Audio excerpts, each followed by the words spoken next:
महापालिका कार्यक्षेत्रात सुरू असलेली मान्सूनपूर्व कामे जलद गतीने पूर्ण करावीत, खासदार नरेश म्हस्के यांची प्रशासनाला निर्देश. ठाणे महापालिकेच्या माध्यमातून मान्सूनपूर्व कामे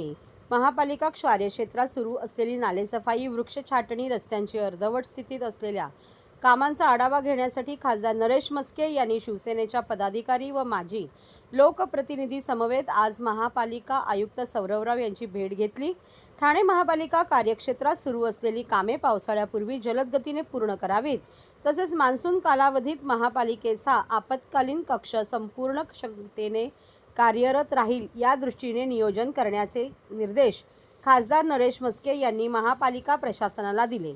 महापालिकेच्या नरेंद्र बल्लाळ सभागृहात झालेल्या बैठकीस खासदार नरेश म्हस्के, शिवसेना ठाणे जिल्हा महिला संघटक मीनाक्षी शिंदे, माजी उपमहापौर रमाकांत मडवी, माजी स्थायी समिती सभापती राम रेपाळे, संजय भोईर, माजी विरोधी पक्षनेते मिलिंद पाटील, माजी सभागृह नेते राजन किणे, माजी परिवहन सदस्य राजेश मोरे,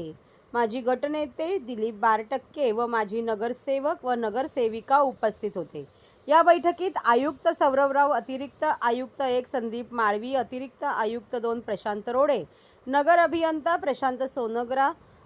उपायुक्त जीजी गोदेपुरे, मनीष जोशी, शंकर पाटोळे यांच्यासह सर्व प्रभाग समितीचे सहाय्यक आयुक्त उपस्थित होते.